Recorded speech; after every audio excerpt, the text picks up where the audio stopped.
आज एक ऐसी स्ट्रैटेजी पर बात करने वाले हैं जिसे कई लोग इंट्राडे का जैकपॉट भी कहते हैं। ये है मार्केट गैप्स के बारे में। मतलब वो अचानक वाले प्राइस जंप्स जो बाजार में अक्सर दिखते तो हैं, पर बहुत कम ट्रेडर्स उनके अंदर छिपे मौके को पकड़ पाते हैं। भी ऐसा जरूर हुआ होगा कि किसी स्टॉक का भाव रातों रात बदल गया हो और मन में ये सवाल आया हो कि भाई इस गैप में कोई ट्रेडिंग का मौका छिपा है क्या। तो बस आज इसी पहेली को सुलझाते हैं। तो आगे कैसे बढ़ेंगे? पहले मार्केट गैप्स को समझेंगे, फिर गैप अप में शॉर्ट करने की स्ट्रैटेजी और गैप डाउन में लॉन्ग जाने की स्ट्रैटेजी देखेंगे, और आखिर में जो सबसे जरूरी है वो है इसके नियम और जोखिम। पहले हिस्से से शुरू करते हैं, मार्केट गैप्स को डिकोड करना। ये समझना बहुत जरूरी है कि आखिर ये गैप्स हैं क्या और ये बनते क्यों हैं। इसी पर तो पूरी स्ट्रैटेजी टिकी है। सीधी सादी भाषा में कहें तो मार्केट गैप तब बनता है जब किसी स्टॉक का आज का ओपनिंग प्राइस कल की क्लोजिंग प्राइस से काफी अलग हो। मतलब इन दोनों कीमतों के बीच कोई ट्रेडिंग हुई ही नहीं, बस एक खाली जगह बन गई चार्ट पर। ये होते हैं, एक होता है गैप अप, जिसका मतलब है कि रात भर में कोई अच्छी खबर आई और स्टॉक पिछले दिन के क्लोज से काफी ऊपर खुला। और दूसरा है गैप डाउन, जो ठीक इसका उल्टा है, कोई बुरी खबर आई और स्टॉक धड़ाम से नीचे खुल गया। और सब बनते क्यों हैं? इनके पीछे अक्सर कोई बड़ी वजह होती है, जैसे कि कंपनी के रिजल्ट्स आ गए, कोई बड़ी इंटरनेशनल खबर आ गई, रिजर्व बैंक ने कुछ अनाउंस कर दिया, या फिर चुनाव के नतीजे आ गए। ये सब बाजार में अचानक हलचल पैदा कर देते हैं। इस स्ट्रैटेजी का सबसे बड़ा सीक्रेट छिपा है।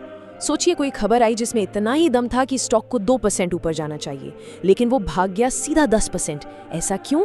ऐसा होता है फोमो की वजह से, मतलब फियर ऑफ मिसिंग आउट। शुरुआती तेजी देखकर बहुत से लोग बिना सोचे समझे खरीदने लगते हैं।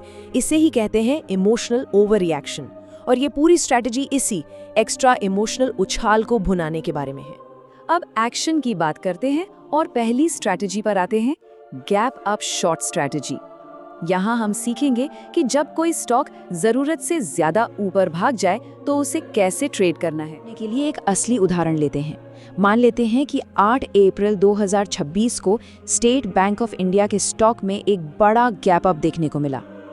ये एक सिंपल 4 स्टेप का नियम है। पहला, एक ऐसा स्टॉक ढूंढना है जो कल गैप अप हुआ था। दूसरा, उस दिन की जो डेली कैंडल है उसका हाई और लो मार्क कर लेना है। तीसरा, अगले दिन यानी आज 5 मिनट्स का चार्ट खोलना है। और चौथा, जैसे ही कोई 5 मिनट्स की कैंडल कल के लो के नीचे क्लोज होती है, शॉर्ट सेल का ट्रेड बनता है। का दूसरा पहलू देखते हैं, गैप डाउन लॉन्ग स्ट्रैटेजी। जब बाजार में बहुत ज्यादा निराशा हो और कोई स्टॉक जरूरत से ज्यादा गिर गया हो, तो उसमें मौका कैसे तलाशा जाए। ये केस स्टडी देखते हैं। मान लीजिए एक्सिस बैंक का स्टॉक, जिसमें 23 मार्च को एक बड़ा गैप डाउन हुआ था। नियम बिल्कुल सीधे और साफ है, बस उल्टी दिशा में। पहला, वो स्टॉक ढूंढें जो कल गैप डाउन हुआ था। दूसरा, उस गैप डाउन वाले दिन की कैंडल का हाई और लो मार्क कर लें। तीसरा, अगले दिन 5 मिनट का चार्ट लगाएं। और चौथा, जैसे ही कोई 5 मिनट की कैंडल पिछले दिन के हाई के ऊपर बंद होती है, एक लॉन्ग पोजीशन यानी खरीदने का ट्रेड लिया जा सकता है। अब इस पूरी चर्चा के सबसे अहम हिस्से पर आते हैं, नियम और जोखिम, क्योंकि बिना अनुशासन के कोई भी स्ट्रैटेजी काम नहीं कर। सबसे बड़ी सच्चाई तो ये है कि शेयर बाजार में कोई भी स्ट्रैटेजी 100% काम नहीं करती। इस बात को हमेशा दिमाग में रखना है।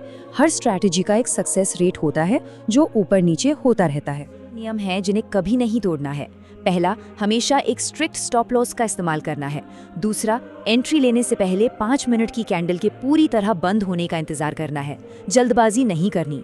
तीसरा, अगर एंट्री का सिग्नल नहीं मिलता तो जबरदस्ती का ट्रेड नहीं लेना है। जो नए लोग हैं वो 1:1 या 1:2 के रिस्क रिवॉर्ड रेशियो से शुरुआत कर सकते हैं। और हाँ, अच्छी बात यह है कि जो लोग नौकरी करते हैं वे भी लिमिट ऑर्डर के जरिए इस स्ट्रैटेजी पर काम कर सकते हैं। इस स्ट्रैटेजी के पीछे का लॉजिक और नियम सब कुछ साफ है। तो सवाल ये उठता है कि क्या ये नियमों पर आधारित तरीका किसी के ट्रेडिंग स्टाइल में फिट बैठता है?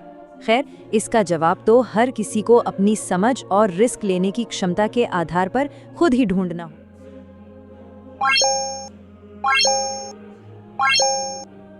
शेयर बाजार में निवेश बाजार के जोखिम के अधीन है। मैं कोई सेबी पंजीकृत रिसर्च एनालिस्ट नहीं हूँ। मेरी तरफ से मैं बेस्ट जानकारी प्रोवाइड करने का पूरा प्रयास करता हूँ, पर शेयर मार्केट में कोई भी ट्रेडिंग या निवेश का सिस्टम 100% परफेक्ट नहीं होता है। इस वीडियो में दिखाई गई जानकारी से आपको शेयर बाजार में 100% लाभ ही होगा, इसकी कोई गारंटी नहीं है। आपको इससे नुकसान भी उठाना पड़ सकता है। इस वीडियो में दिखाई गई जानकारी को सिर्फ एजुकेशनल पर्पज़ के लिए समझा जाए तथा इसमें बताई गई जानकारी का उपयोग स्वविवेक से करें। मैं इस वीडियो का निर्माता किसी भी नुकसान के लिए उत्तरदायी नहीं हूँ। Thank you.